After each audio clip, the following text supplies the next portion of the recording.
জিনের ক্ষতি, অনিষ্ট, দুষ্ট জিনের আক্রমণ থেকে বাঁচার জন্য কোরআন এবং সুন্নাহ অনুযায়ী বেশ কিছু আমল আছে। এরকম 12টি আমলের কথা আজ আমরা বলবো, যে আমলগুলো করার মাধ্যমে দুষ্ট জিনের আক্রমণ থেকে আমরা নিজেরা বাঁচতে পারবো, নিজেদের শিশু এবং পরিবারের সদস্য অন্যদেরকে আমরা আত্মরক্ষার ব্যবস্থা বাঁচিয়ে দিতে পারবো ইনশাআল্লাহ। নাম্বার 1, 5 ওয়াক্ত সালাত সময় মতো সঠিকভাবে আদায় করতে হবে। 5 ওয়াক্ত সালাতের পাশাপাশি পরিপূর্ণভাবে ইসলামের উপরে চলার চেষ্টা করতে হবে, তাকওয়ার উপরে চলার চেষ্টা করতে হবে। তাহলে আল্লাহ তাআলা শয়তান থেকে আপনাকে বাঁচাবেন, রক্ষা করবেন। দলিল হলো কোরআনে কারীমের সূরা যুখরুফের আয়াত নম্বর 36। আল্লাহ সুবহানাহু ওয়া তাআলা বলেছেন, ওমাইয়া আশু আন যিকরির রহমান নুকাইয়িদ লাহু শাইতানান ফাহুয়া লাহু কারীন। যে আল্লাহর জিকির থেকে, আল্লাহর স্মরণ থেকে গাফেল হয়ে যায়, নামাজ নাই, রোজা নাই, আল্লাহর স্মরণ নাই, দুনিয়ার ভিতরে ডুবে থাকে, হাসি তামাশা বিনোদনের ভিতরে ডুবে থাকে, শুধুমাত্র আল্লাহর জিকির স্মরণ তার জীবনে নাই। আল্লাহ বলেন ওই ব্যক্তির জন্য আমি একটি শয়তান নিযুক্ত করে দিই। শয়তান আল্লাহই লাগায় দেয়, দুষ্ট জিন আল্লাহই তার পিছনে লাগায় দেয়। ফাহুয়া লাহু কারীন, সে তার সঙ্গেই থাকে একবারে মৃত্যু পর্যন্ত, বা সঠিক রাস্তায় আসার আগ পর্যন্ত। তাহলে আল্লাহর পথে আসলে, 5 ওয়াক্ত সালাত আদায় করলে এবং অখালালি চলার চেষ্টা করলে আল্লাহ সুবহানাহু ওয়া তাআলা ওই ব্যক্তিকে শয়তানের আক্রমণ থেকে বাঁচাবেন। দ্বিতীয় করণীয় হলো সকাল সন্ধ্যা নবী রাসূলুল্লাহ সাল্লাল্লাহু আলাইহি ওয়াসাল্লাম বহুত গুরুত্বপূর্ণ জিকির এবং দোয়া শিখাইছেন। নিয়মিত যদি কোন পরিবারের সদস্যরা সকাল সন্ধ্যার এই দোয়াগুলো সব সময় করে, কোনো কষ্টের বিষয় না, খুব সহজ, তাহলে ওই পরিবারের সদস্যদেরকে আল্লাহ তাআলা জিনের আক্রমণ থেকে কি করেন? বাঁচান। সকাল সন্ধ্যার দোয়া অনেক, সেখান থেকে আমরা কয়েকটা এই সংক্রান্ত সরাসরি এই জিন বা দুষ্ট জিনের ক্ষতি থেকে বাঁচার জন্য যেগুলো কার্যকর, সেরকম কয়েকটি দোয়ার কথা বলবো।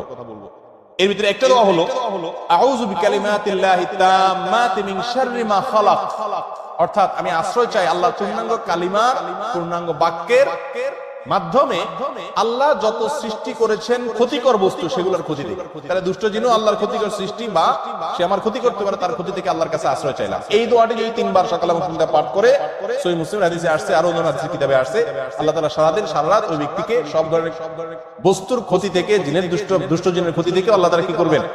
রক্ষা করবেন। একই দোয়া সফরে গেলে, বিভিন্ন জায়গায়, নতুন কোন জায়গায় গেলেও পড়ার কথা বলা আছে। তাহলে ওই জায়গায় অবস্থানরত জিন বা দুষ্ট কোন শয়তান আপনাকে কি করতে পারবে না? আক্রমণ করতে পারবে না। আপনার পরিবারকে আল্লাহ বাঁচাবেন।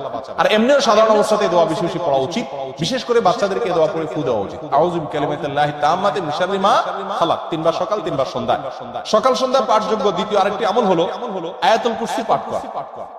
আয়াতুল কুরসি এমন একটি আমল, নগদ ফায়দা হয় জিনের রোগীকে এই আয়াতুল কুরসি পড়ে ঝাড়ফুঁক করলে, এবং এটা বিশেষ ব্যক্তিরাই করতে হবে এমন কোনো কথা নাই, বরং আমরা সবাই করতে পারি। নবী আলাইহিস সালাম আমাদের সবার জন্য শিখিয়েছেন, বলে দেন না যে শুধুমাত্র যারা ঝাড়ফুঁক করে তারাই করে, যার কারণে আমরা সবাই এই আমলগুলো করতে পারি।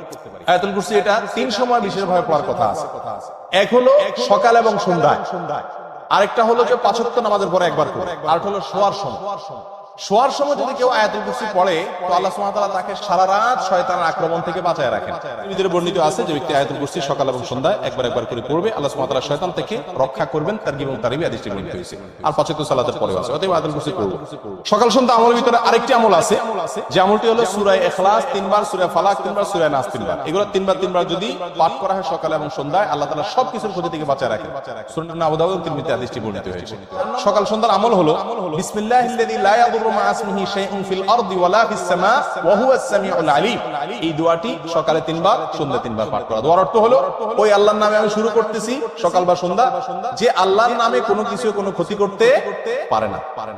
এই দোয়া সকালে 3 বার, সন্ধ্যায় 3 বার পাঠ করলো, আল্লাহ তাআলা হেফাজত করে। তাহলে সকাল সন্ধ্যার দোয়াগুলো পাঠ করলে জিনের, দুষ্ট জিনের আক্রমণ থেকে 5000, বিশেষ করে এই 4টি দোয়ার কথা বললাম। তাহলে 2টি আমল গেল।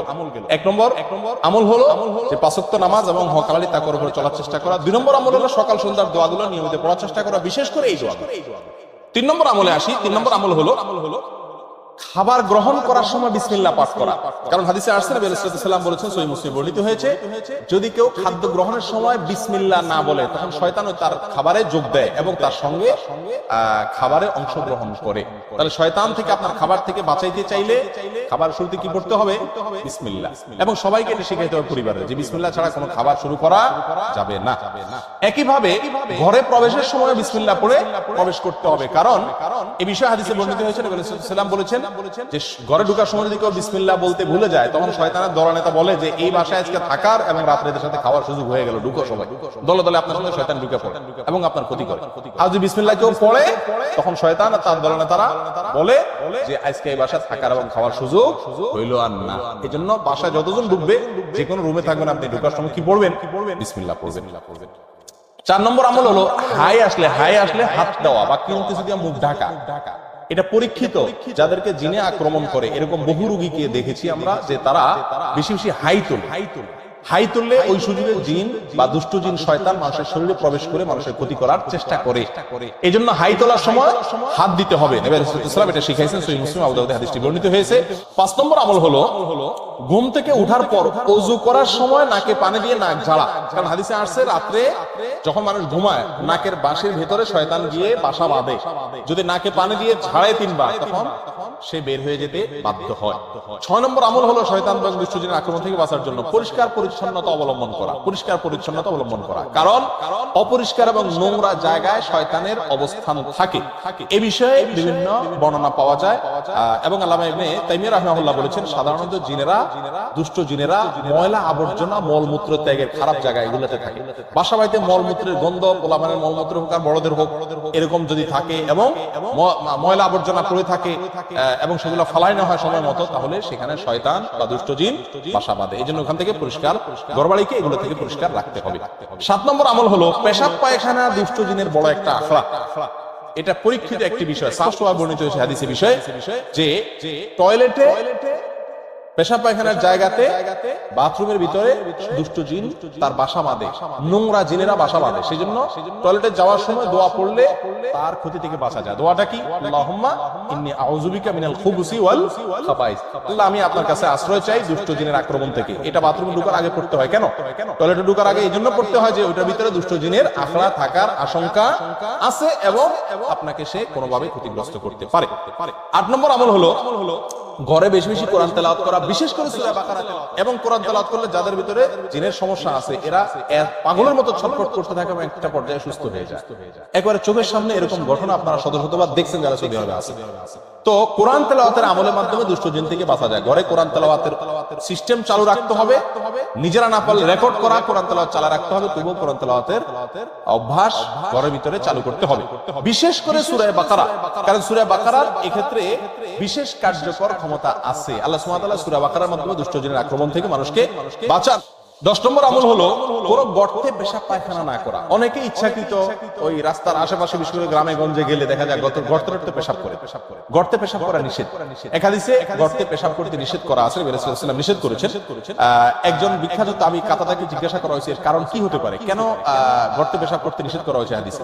তখন তিনি বললেন যে গর্তে পেশাব করতে নিষেধ করা হয়েছে এই জন্য যে অনেক গর্তে শয়তান তার বাসা বাঁধে, তার আশ্রয় থাকে। তার গায়ে পেশাব করলেন, আপনার গোটা পরিবারের উপর আক্রমণ করে বসলেন এবং গোটা জীবনটাই আপনার একেবারে ধ্বংসের দ্বার প্রান্তে নিয়ে গেল। এরকম ক্ষতির আশঙ্কা থাকে, যেন গর্তে পেশাব না করা।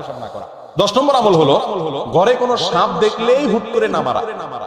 ঘর বাড়িতে, বাহিরে রাস্তাঘাটে আপনি জঙ্গলে দেখলে মারেন ভিন্ন কথা, কিন্তু ঘর বাড়িতে যদি কোনো সাপ দেখেন, তাহলে সেই সাপটা সাধারণ সাপ না হয়ে জিন হওয়ার সম্ভাবনা আছে।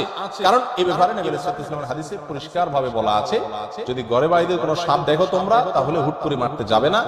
কারণ ঘর বাড়িতে যে সাপ দেখা যায় সচরাচর, এটা অনেক সময় জিন হওয়ার সম্ভাবনা থাকে। তাহলে কি করবেন? রেখে দিবেন আপনাকে কামড় দেওয়ার পর্যন্ত? না, কয়েকটা করণীয় আছে। ভিতরে একটা হলো তাকে বলবেন নিজের ভাষায়, আল্লাহ তাকে আপনার ভাষা বোঝার ক্ষমতা দিয়েছেন, আপনি বলবেন যে যদি তুমি জিন হয়ে থাকো জলদি সরে যাও। যদি তখন আপনার কথা শুনে সরে যায়, তাহলে বুঝবেন জিন। আর যদি না সরে, তাহলে এবার আপনি সাধারণ সাহসে তাকে কি করতে পারেন? মারতে পারেন। আর যদি অস্বাভাবিক জায়গা থাকে, বিছানা শুয়ে রয়েছে কথার কথা, তাহলে সাপের তো বিছানা শোয়ার কাম না, তার কাজ তো হলো ব্যাঙের পিছনে দৌড়ানো, পোকামাকড়ের পিছনে দৌড়ানো। তো যদি এখানে শুয়ে থাকে, তাহলে বোঝা যাবে যে এটা একটা আলামত, এটা জিন হওয়ার সম্ভাবনা আছে। ওই পদ্ধতি অবলম্বন করবেন। আর তা না হলে আপনি অবশ্যই তাকে হত্যা করবেন তার ক্ষতি থেকে বাঁচার জন্য। তাহলে ঘর বাড়িতে সাপ দেখলেই হুট করে মারতে না যাওয়া। এদেরকে ক্ষতি করলে এরা গোটা পরিবারের পেছনেই লেগে যেতে পারে। 11 নম্বর আমল হলো স্ত্রী মিলনের সময় দোয়া পাঠ করা। আল্লাহুম্মা জান্নিবনা ওয়া জান্নিবিশ শাইতানা মা রাযাকতানা। আল্লাহ আমাকে, আমাদেরকে, স্বামী স্ত্রী উভয়কে এবং আমাদেরকে মিলনের মাধ্যমে যে সন্তান দান করবেন, সেই সন্তানকে আপনি শয়তানের আক্রমণ থেকে বাঁচান, রক্ষা করেন। এই দোয়া পড়লে আল্লাহ তাআলা স্বামী স্ত্রী এবং তাদের মিলনের মাধ্যমে যে সন্তান দুনিয়াতে আসে তাদেরকে শয়তানের আক্রমণ থেকে কি করেন? হেফাজত করেন। অতএব এই দোয়াটা পড়তে হবে। নবী সাল্লাল্লাহু আলাইহি ওয়াসাল্লাম বলেছেন, কেউ যদি দোয়া না পড়ে তাহলে তার সঙ্গে মিলনে শয়তানও যোগ দেয় না। সেখান থেকে বাঁচার জন্য দোয়া করতে হবে। 12 নম্বর সর্বশেষ আমল হলো, ছোট ছোট বাচ্চাদেরকে সন্ধ্যার সময় ঘর থেকে বাহিরে বের হতে দেওয়া যাবে না। খেলাধুলা করতে গেছে, সন্ধ্যা হওয়ার আগেই তাদেরকে বাসায় ফিরিয়ে আনতে হবে। কারণ হাদিসে পরিষ্কারভাবে বলা আছে, সন্ধ্যার সময় শয়তানরা প্রচুর পরিমাণে বিচরণ করে। ওই সময়টা তোমাদের শিশুদেরকে তোমরা বাসা বাড়িতে প্রবেশ করায়, কারণ শয়তান যাদের উপর আক্রমণ করে তার ভিতরে উল্লেখযোগ্য অংশ হলো ছোট ছোট শিশুরা, তাদেরকে টার্গেট করে। অতএব তাদেরকে ঘরের ভিতরে নিয়ে আসতে হবে। এই 12টি আমল যদি নিয়মিত করা যায়, ইনশাআল্লাহ শয়তান থেকে আত্মরক্ষা সম্ভব।